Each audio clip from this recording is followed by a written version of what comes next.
నమస్తే, welcome to ARK TV. ఎన్నికలున్న భారత్లోనే ఐపీఎల్ నిర్వహిస్తాం. కానీ ఐపీఎల్ చైర్మన్ ప్రతి ఏడులానే ఈసారి కూడా వేసవి మజాను అందించేందుకు ఐపీఎల్ 2024 సిద్ధమైంది. అయితే ఈ ఏడాది సార్వత్రిక ఎన్నికలు జరగనుండగా ఐపీఎల్ దుబాయ్లో నిర్వహిస్తారంటూ వార్తలు వచ్చాయి. అదే నిజమన్నట్లు మినీ వేలం కూడా దుబాయ్లోనే ఏర్పాటు చేశారు. దీంతో అభిమానుల్లో తీవ్ర నిరాశ మొదలైంది.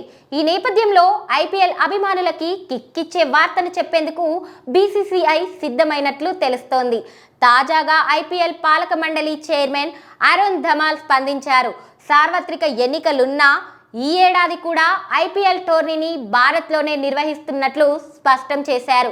ఎన్నికలు ఉండటంతో కేంద్ర ప్రభుత్వంతో ఇతర సంస్థలతో చర్చించి ఐపీఎల్ షెడ్యూల్ ఖరారు చేస్తామని చెప్పుకొచ్చారు. కేంద్ర ఎన్నికల సంఘం ఎలక్షన్ షెడ్యూల్ ప్రకటించిన తర్వాతే తాము ఐపీఎల్ షెడ్యూల్ ని విడుదల చేస్తామని తెలిపారు. ఒకవేళ మ్యాచ్ల నిర్వహణకు ఆయా రాష్ట్రాలు సముఖత చూపకపోతే వేరే వేదికలు ఆ మ్యాచ్ ని తరలిస్తారు.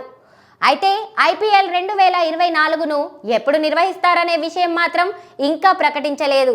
ఎన్నికల షెడ్యూల్ వచ్చాకే ఐపీఎల్ షెడ్యూల్ విడుదల చేస్తామని స్పష్టం చేశారు. మార్చి 22 నుంచి అని వార్తలు వస్తున్నా ఎన్నికలు ఏప్రిల్లో జరిగే అవకాశం ఉంది.